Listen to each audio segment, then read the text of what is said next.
Hi, my name is Kristi Leigh, and welcome back to another check-in with a worship leader. We're going to be talking about praise and worship. And another extra fun thing is that my guest today is a former WJTL intern. So much good stuff on the way with Alicia Carver. Hey, Alicia, how are you? Good. How are you, Kristi? I'm good. I've been following up with Alicia on, of course, the internet, Facebook and Instagram. You can check out Alicia Carver Vocal Coaching, which I highly recommend doing. But we've been catching up a little bit here because Alicia was a WJTL intern. And we've been doing the math. Alicia, this was like, I was thinking like less than 10 years ago, but that just shows I was a little off. Uh, tell us, interning for you happened when you were at Lancaster Bible College. So take us back to those days and fill us in on what life is like since. Yeah. So I remember going back to when it was behind Friendlies and really, really little, and I just loved my time there and loved my time at LBC. And I graduated from there and worked at the worship arts department at LBC. Loved it. Met my husband my senior year, and we dated for 2 years and then got married when he was about to graduate.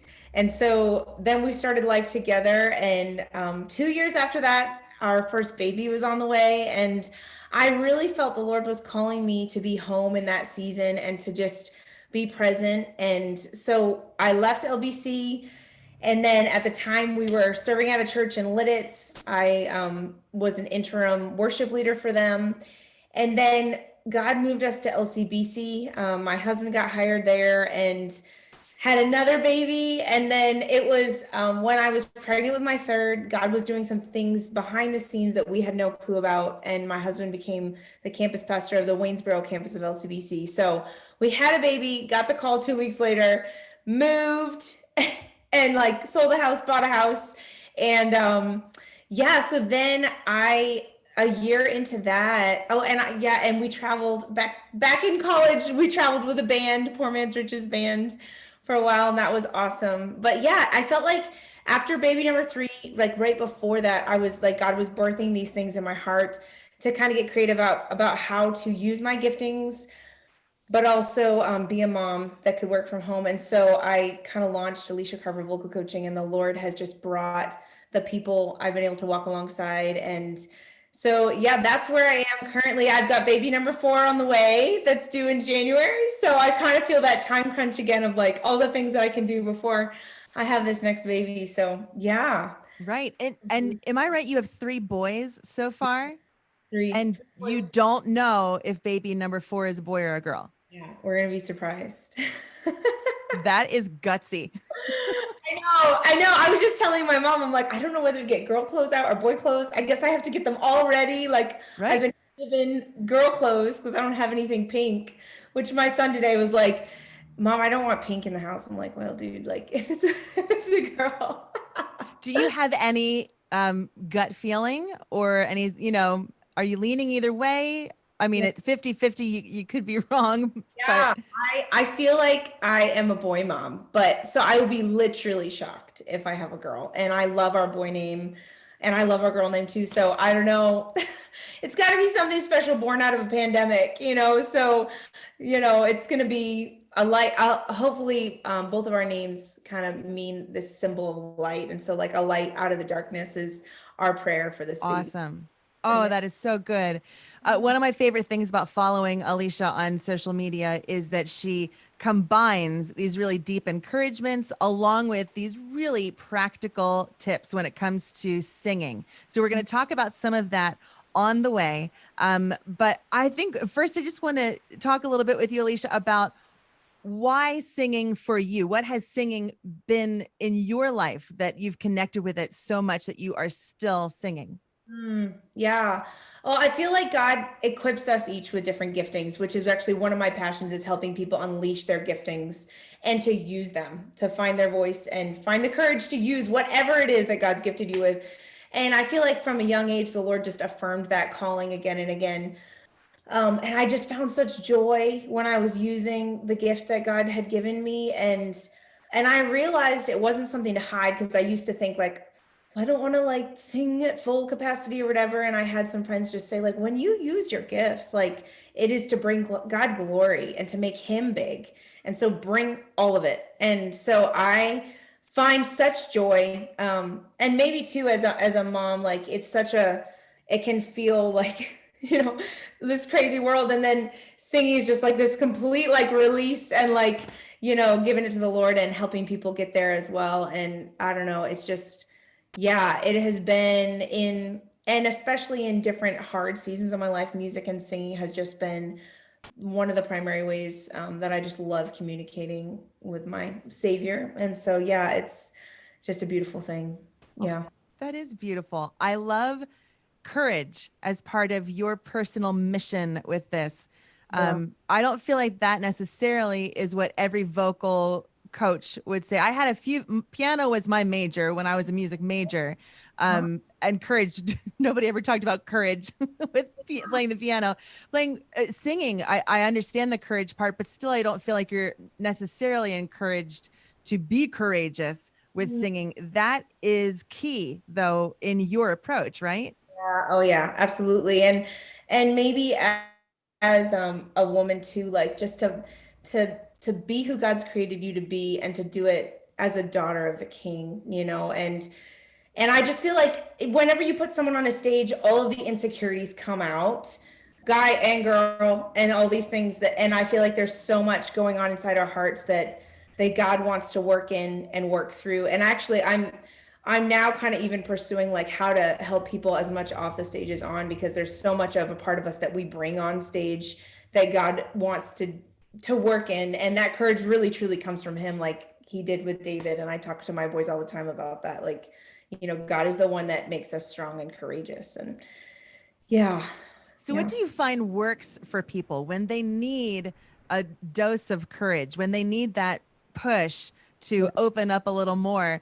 How do you actually do that for someone? Because this, I think, applies not just in singing, but in life. So often people need to be encouraged to use their gifts to the fullest. For some reason, we hold back a lot. So for you in coaching people, how does that actually become effective?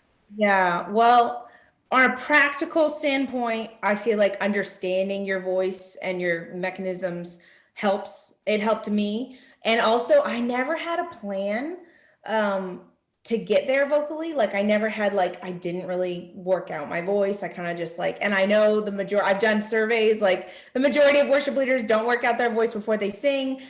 And when I started actually working out my voice on a regular basis, making it a part of my lifestyle, like working out my body, like I saw this transformation and I saw how to prep for a weekend, which is like my whole mantra, like, are you weekend ready? Because like it takes the right tools to get ready, even just vocally. Like, and so when I put those tools in their hands and they do the work, that's where they see that transformation. So they feel like, oh my goodness, like, I feel power. I can understand a little bit more of what I'm doing. And they surprise themselves and the people around them, which is just encouraging. They get courage from even just like the feedback they're getting. And, but not only that, but also just understanding who they are in Christ. I mean, that's what one of my favorite vocal coaches that's worked with me, Vonda Dyer, she said, vocal coaching is about helping people be at home with what God is doing in their lives. And because when you can get to that point and just identifying the things that hold us back, the reason why we're not giving it all on a Sunday or even prepping in the week before. Yeah. So for worship leaders, there's still a place for developing or understanding how to sing. I think sometimes that's maybe there's not a connection there because you think, oh, well, I'm not going to, sing an opera or something. I don't need like voice lessons. This is for worship leading. How can just concentrating on your voice as an instrument and improving it, how can that be a benefit to a worship leader? Yeah. Oh man. Longevity, longevity, not feeling tired, not straining. I mean, there's so much tension that happens when you have multiple gatherings and you're having to like bring it. I mean, when we were at LCBC Mannheim, they had like 5 services and we had to bring it every single time. And so, you have to, that's like, if you're a marathon runner, like you can't just go out and run and expect it to be great. Right.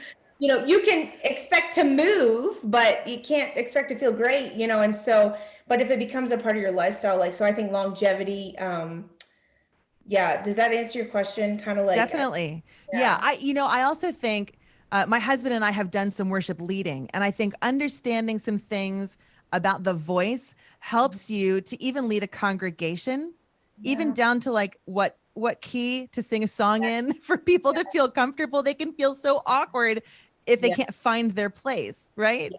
Oh yeah, and I teach people to find their sweet spot. We call it their Right. vocal home, and like living out of that because Yeah. you know, not all of us are Leland and not all of us are Carrie Job, and God made them who they are and Right. he made us who we are. And so, you know, I really encourage I had a worship leader. Oh, there's one of my kids. Hey buddy. Hey, dude. Hey. But hey buddy, you want I to love this. A Zoom with a mom. There's almost like an invisible countdown to like whose kid is going to come out first. My son is at kindergarten, I'm pretty sure. So that's why he's not here. My dog is like what I'm always like is what's he going to do? It is mom. It is mom life. I love it. Yeah, so you get the points. Your kids came out first, right? I love how they like bolted out of the wall. That is reality. Oh, Yep. that is really the season we find ourselves in. So in this season, this is a question that I wouldn't normally ask a vocal coach, but have you seen things in this pandemic season where people are wondering how to sing in a mask? If you're a worship leader leading a congregation of people who may have to wear masks during the singing portion, is there Yeah. anything that you're adjusting when Hmm. you're in a room full of people that might have to wear masks? You know, that affects your singing. Yeah. Are you saying the worship leader wearing a mask? Either way, Yeah. I've wondered about this. Like, what does it feel like? Thankfully, I don't think worship leaders on the stage are having to wear them. Some of Yes. their congregations are, Yes. and that affects the way that you feel in a worship setting to have to sing with a mask on sometimes. Yes. Yes. At least at our church, where the worship team is not wearing masks because they're all social distance. Well, I think if a worship leader is having to wear a mask, you know, the congregation normally does not go beyond where the worship leader goes, right? And so I always tell the leaders, like, you know, if you go like this, people might not do anything, but if you go like this, like people might raise their hands like this. And so we lead people in that reckless abandon, in that freedom.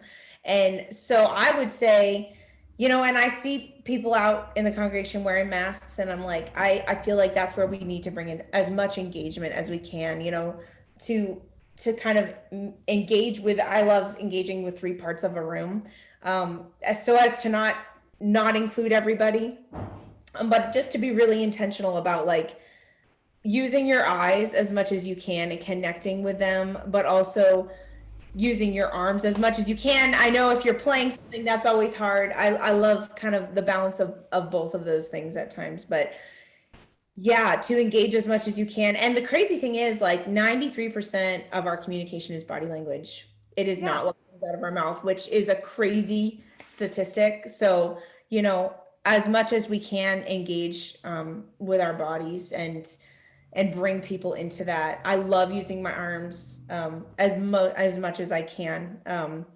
And so, yeah, if you have the freedom to be able to do that, then that, I would say, and watch yourself, videotape yourself, watch how you engage with people, because we usually think we're going 110% and it's like, you know, 50 or something like that. So, This is so interesting because I teach at Lancaster Bible College and I teach a radio class, and there are so many parallels in communication. yeah, And just the fact that, and that's a great tip for pastors. That's a great tip if you are a presenter. It's a great tip if you're trying to relate to a person in communication, that you yeah, may not realize that you think you're over exaggerating and it may not even be hitting the point of what you think it is yet. I find that you need so much more to yes, actually have that emotion come across yeah, in that, powerful way. yeah, yeah. Really good tips. Alicia's got so many really good ones. And again, if you don't follow her yet, check out Alicia Carver Vocal Coaching on Facebook and Instagram. We'll talk a little bit about an upcoming course that she has on the way. But I'm just curious if you could give a tip that would make somebody a better singer today? If they think like, oh, through Corona, maybe they've, just stopped singing. And so their voice is like tired, or maybe they have always felt like they just can't get past a certain something. What is something really easy everybody can do that'll automatically have, a payoff right at the beginning? Yeah. I would say humming is one of my absolute favorite workouts, warm ups rather. If you can just think to try to start warming up before you sing. I do this in the shower every single day. I do this when I'm getting ready. I call them white space moments, where you can do two things at once. We all have them: laundry, dishes, cleaning up, driving. And if you don't have a vocal track, which I'm creating some right now of my favorites, like compilation, but like just a hum, and then you just go up one, you go up until you can't, and then you go back down, and then you go down until you can't, you come back up. And it's complete relaxation. It's just a humming. It engages like resonance, and it feels so good. Oh my, there's so many little tips, but the other thing, so I would say a hum just to get your vocals like kind of engaged before you sing, even just a simple hum. And then one of my best tips for going high, actually, if you look at my website, it'll pop up like 3 tips for going high, hitting the high notes. But if you can bend into, when you go high, something tricks your mind with, instead of pushing and straining to go into a high register, if you can bend your body into that note, it tricks it. You think down as you go up.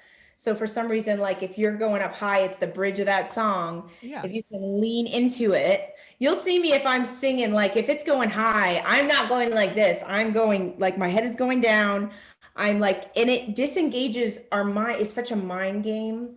So I love that. That is one of my favorite tips that I've learned. I got that tip from the worship vocalist. She's another vocal coach in the worship genre, and it's one of my absolute favorites. I mean, you see people do that. You see them crunch over. I've always wondered about that, because you think, oh, you're not supposed to do that. Yeah. Because it'll, you need the breath, you need posture, you need all these things. And to get those the crowd pleaser of the big showstopper moments, you'll often see people crunch down. But so you're just tricking your brain. Not necessarily crunching, but just like this bend into it. It just tricks your body. I'm going down. You can also do your arm, just move your arm down, which I love as worship leader. I'm like, you just bend your arm down and bend into it. I've loved that one. I'm like, it's a double whammy if you're leaning and you're bending your arm down. Yeah. So, those are 2 of my absolute favorites. I've seen them really be effective because it's such a mental game most of the time, especially with the whole courage thing. Like, just got to get out of your mind and just kind of go for it. Yeah.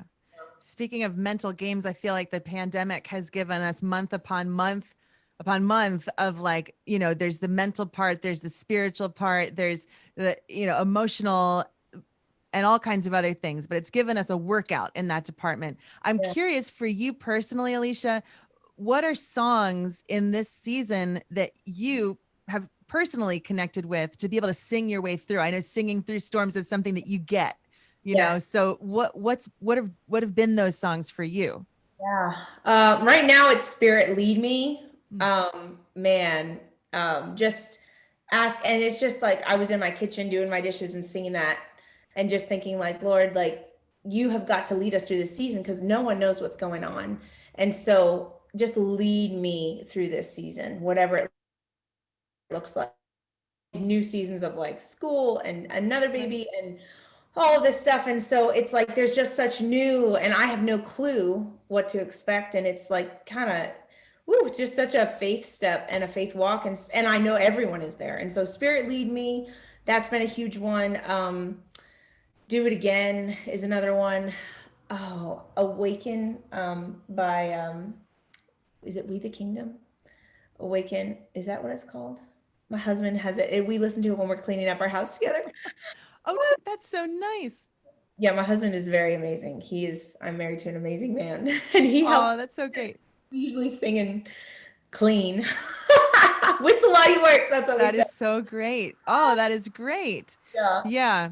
I also saw on your pages that Graves into Gardens is something that you have also, that's for me, anything in the dirt when I'm in the middle of a tough season, that gets me. And so I love the lyrics in that song, right? Yes, yes. Oh, I just sang that for my friend's test. She shared a testimony at this women's group, and I got to sing that. And I'm just like, man, you turn mourning to dancing. Like, you're the only one who can. Like, oh, absolutely. That, yeah. The blessing too, just someone just described that as a song of the year of 2020, the Lord bless you and keep you, just this, and we sing that over our boys sometimes, like that many generations to come. I mean, it's just, that's our prayer, for our kids. So yeah, there's some amazing songs that have come out of this season, and even songs the Lord has brought back to my mind, songs that I wrote in a really dark season of my life have like come back, and it's mainly, I think, because it's just scripture, but the Psalms, Psalm 13, the lament, like how long, this is just huge lament, this whole song, and then there's this turn at the end where we say, but I will trust in the Lord my God. I will sing to him, for he has been good to me. Like, so, singing, even when, I think singing for me, even when it's, maybe sounds more like screaming or crying, is what worship really is. Yeah, personal worship sounds different than Sunday morning for sure. Through tears, through all of those emotions. Yeah, I Yeah. wonder what God would say about his favorite songs, how they sound to him. Yeah. So I'm curious, when people come to you and they want vocal coaching, do they come with a song that they're like, hey, I'd like to be able to sing this song? Or do they come with a problem? What do you usually find when people want a vocal coach? What are they looking for? Yeah, they usually have hurdles that they just can't get through. And that's the difference between lessons and coaching, right? Coaching is more, let's look at the problem areas that you have and try to find some answers to those questions and a pathway to get you to where you want to go. So I usually get them on a pathway and a plan. We automatically start warming, like a workout program, pretty much. Like, I call it beach body for the voice. Like, it just becomes a part of your daily routine to strengthen. And that has honestly been where I see the most transformation. And then we work through songs. Some of them are active worship leaders. So each week we're working through, like, this part sounds awful every single time I hit it. And we do, we call them vowel modifications. We just shape it differently so that it comes out in a way that doesn't hurt. We talk all the time about keeping things narrow and not going wide, like finding ways to release tension in our bodies. So yeah, those are the main things that people need help with. That sounds really good. I feel like I need to sign up. We'll be in touch. So Alicia also has an upcoming course. Tell us about this course. Yeah. So with baby number 4 coming, I've kind of been dreaming of this for a year. And my goal before I found out I was pregnant was like, finish a course before you have a baby. And I got pregnant. I was like, I've got to do the breathing video. So I literally filmed the breathing video when I was super newly pregnant because I had to show my belly. And now the rest of the videos are here and up because I'm like, well, it'll just, greenleaf it, like it'll be just my face. So I had been dreaming about it because I'm teaching a lot of the same foundational concepts each time. And I'm like, there's got to be a way to film this once and to put it in someone's hands and then still offer coaching kind of after you've gone through those basic things. Cause I've been teaching it again and again and again, which isn't bad. But I'm like, there's got to be a way to like let them go through it and then do the coaching. And so I'm actually kind of working into a group model too, because I just love groups. I think we learn from each other. We learn by hearing things click with people. So I'm launching that, crazy enough, the weekend, like I'm launching it in December. It's like a 6-week course from December to January 16th. I'm due on the 20th. It's crazy, but I'm having a C-section. So there you go. It's scheduled. Unless things go, I never have early babies. At least I haven't. So Mine was scheduled and he came a day early. So, oh, well, okay. So, but that's not too bad. You'll be fine. It'll be great. but that's so how I work. I'm like, what can I fit in before, maximize this time? And I want to see 5 people go through it just to see them. Cause I've worked with 15 people over this past year and I've seen all these changes and I'm like, I would love to do that in a group. So like, I'm excited. I've been working a lot in all my little gaps of time, a lot of evenings, Yeah, so it's been fun. My husband's been giving me some kid free time, which has been amazing. So Nice. be able to get it Well, done. I love Alicia's approach, and I really mean that wholeheartedly. I've been part of choirs and choruses for many, many years. I've had voice lessons. There's a way that she approaches this that it just is so like it makes sense, you know, like it's easy to get all of her examples, like so many of them. You're so good at coaching and giving these pointers. So I love that. If anybody is interested, they can look up Alicia Carver Vocal Coaching on Facebook and on Instagram. Is there a website that you want to point them to as well, Alicia? Yeah, AliciaCarverVocalCoaching.com. There you It go. would be pretty simple for people, and they can contact me, subscribe there, and yeah, and be in touch in any one of those arenas. And they can find out plans and pricing and what I offer all there. It's all on there. And are you like, is there a certain age or gender or experience limitation? That's often things that people will ask about. Yeah. I think more so actively serving on a worship team is kind of the demographic I've been most engaged with. I've worked with some starting out vocalists like in the teenage years, and some that are serving on worship teams. But I find where I have camped, where I've been, has been in the worship scene. And so, yeah, that's kind of where for people that are like doing it, you know, and they want to get better and they want to feel not tired and they want to feel in shape and they don't want to keep feeling like they've run a marathon for the first time and they're sore, you know? Yeah. So yeah, Oh, that's awesome. yeah.